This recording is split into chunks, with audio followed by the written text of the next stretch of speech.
My name is Sarah Thompson, 31 years old, and I've spent years trying to fit into a family that never really wanted me, until a will reading changed everything. I thought I'd gotten used to my stepmom Margaret's coldness, but being left out hurt more than I expected. It happened 2 months ago, a rainy afternoon when Dad's lawyer was supposed to read his will. Dad David passed away last year and I hoped he'd left something for me. My big brother James, 35, had taken over the family business and Margaret, his second wife, always favored him. I stood outside their big house waiting for an invite that never came. Margaret opened the door, her lips tight. "This is for family, Sarah. You're not needed," she said, shutting it in my face. I walked away, my chest heavy, the rain soaking me. But later, a memory popped up. Dad once gave me an old wooden box saying, "Keep this safe." I didn't know what was inside, but it might change things. They didn't see it yet, but I was about to fight back. Growing up, I felt like an outsider. Dad married Margaret when I was 10 after Mom left. James was the golden child, always getting new toys and praise. I liked drawing and helping at Dad's small shop, but Margaret called it useless. At 12, I asked for a bike. She laughed. "James needs it more." By 18, I moved out, working as a cashier to pay for art school. James's first business deal got a party. My graduation got a text. I finished school at 25, but Margaret barely noticed. That distance made me tougher. After school, I rented a tiny apartment, painting for extra cash. At 27, Dad visited, slipping me that wooden box. "This is for you," he said, his eyes sad. I kept it on a shelf, unopened, thinking it was just old stuff. Margaret's calls were rare, always about James. "He's the future," she'd say. I saved her messages, a quiet record of their neglect. Last year, Dad got sick and I visited him in the hospital. He squeezed my hand, mumbling, "You'll be okay." Margaret pulled him away, glaring at me. After he passed, I felt lost. The will reading snub hit hard. Margaret's words, the closed door, the rain, it all replayed in my head. That night, I couldn't sleep. I pulled the box from the shelf, its wood worn and dusty. Inside was a stack of papers, a locket, and a note in Dad's handwriting. The note said, "Sarah, this is yours," but the papers were messy and I couldn't read them all. I called my friend Lisa, a legal assistant who'd always helped me, and told her about it. "Look closer," she said. "It might be important."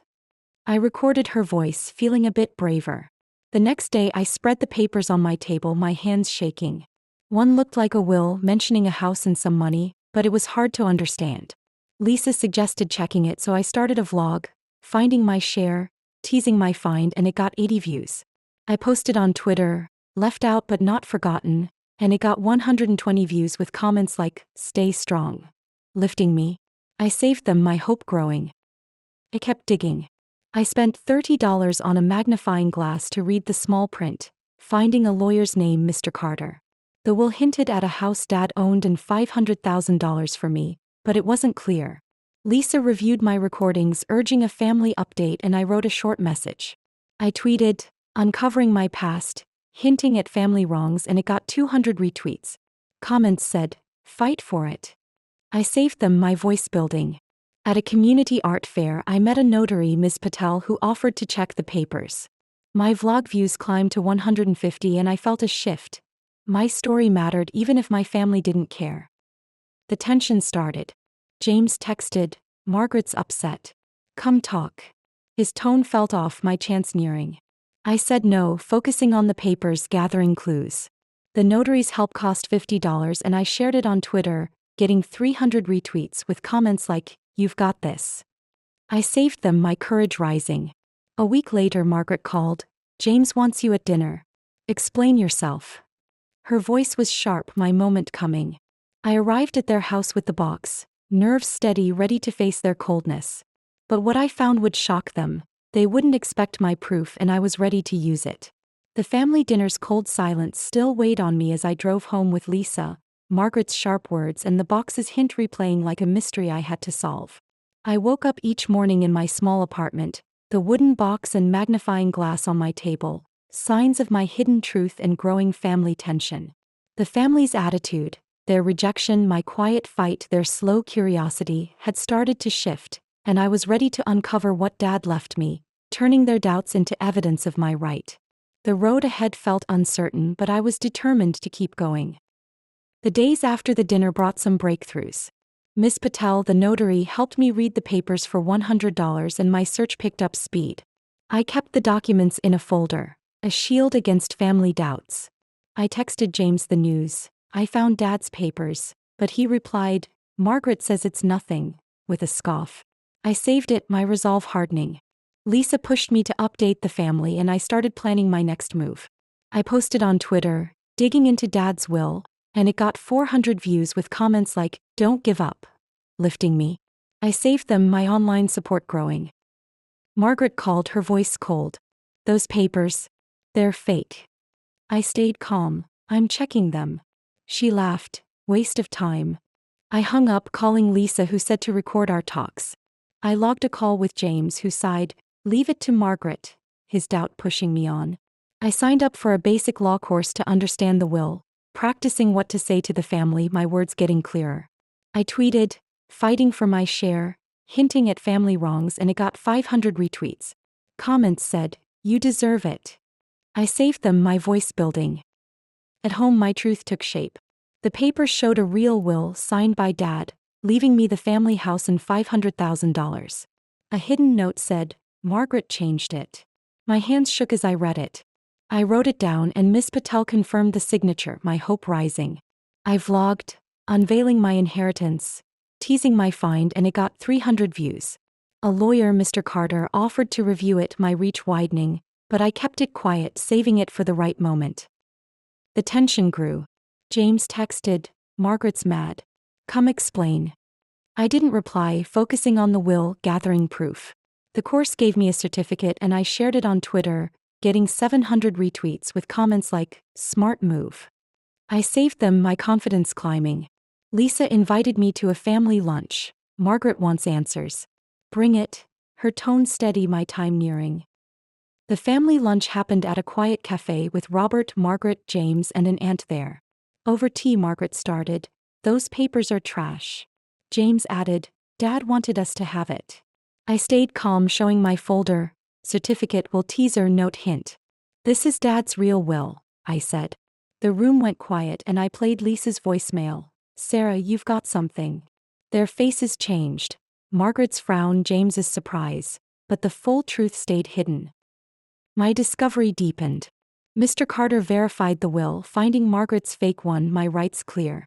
I tweeted, "Truth in the will," sharing my rise, and it got 900 retweets.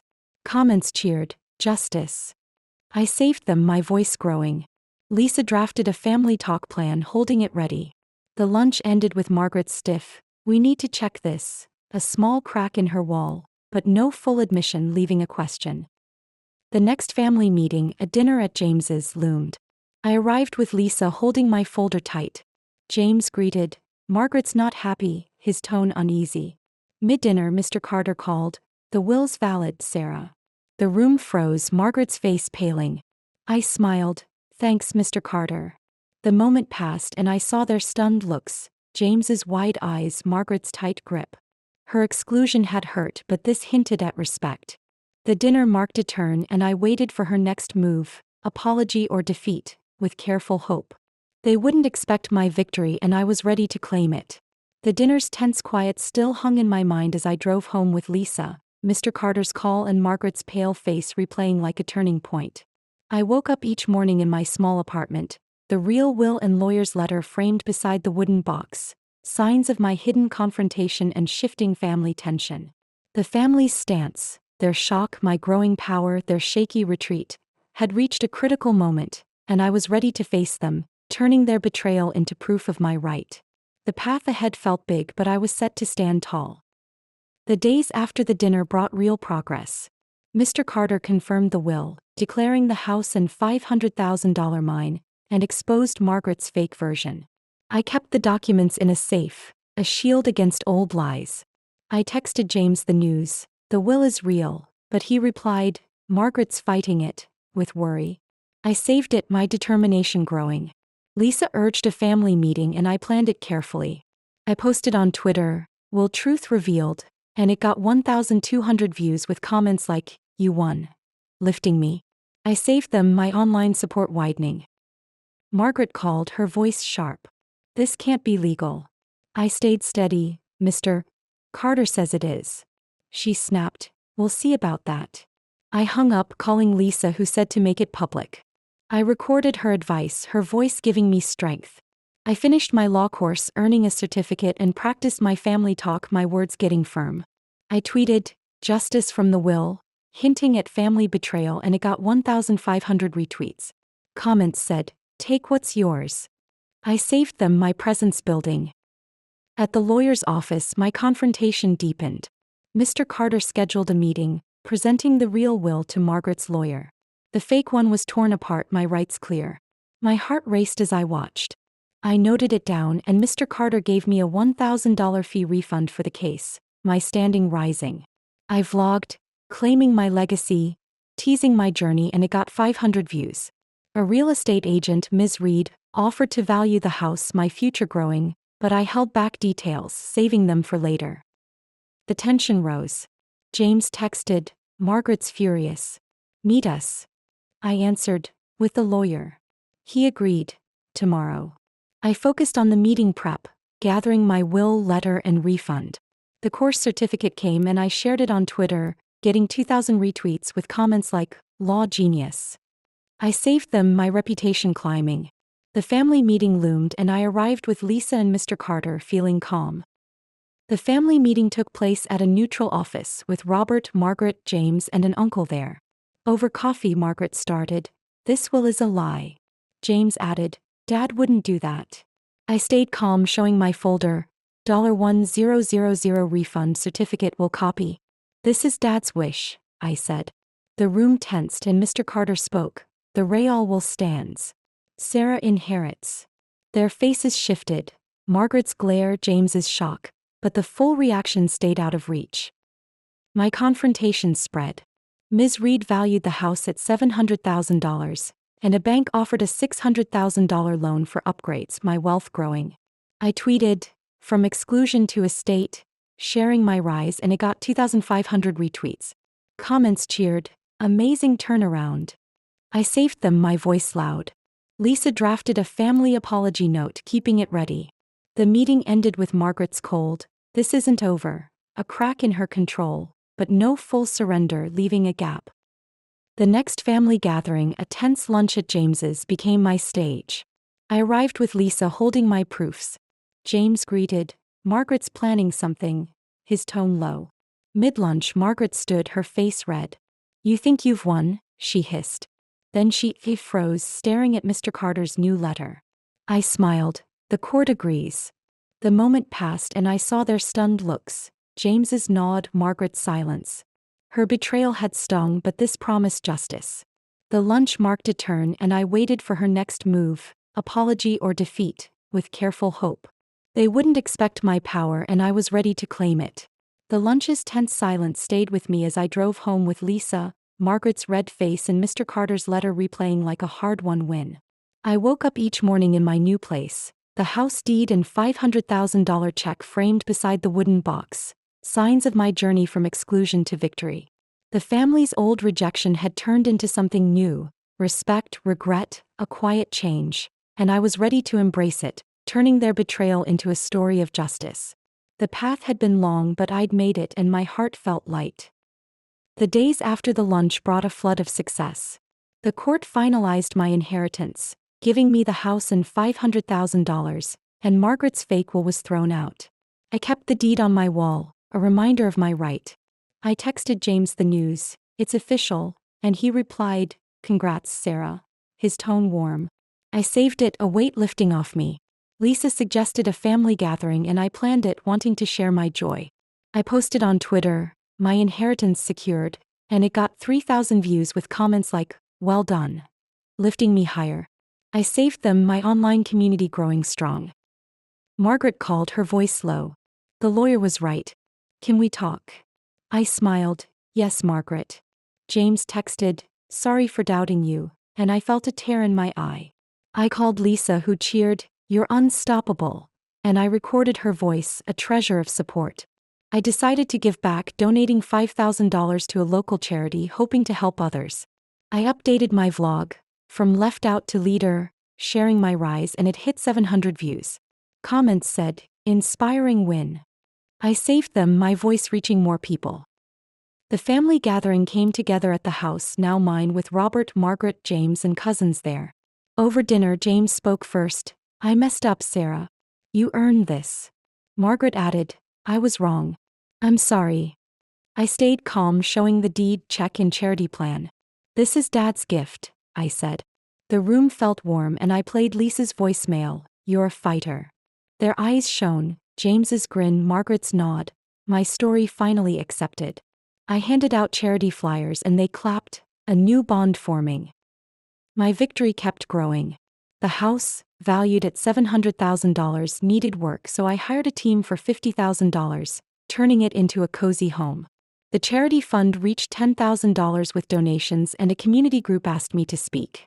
My vlog views climbed to 1,000, and Twitter buzzed with Sarah's triumph.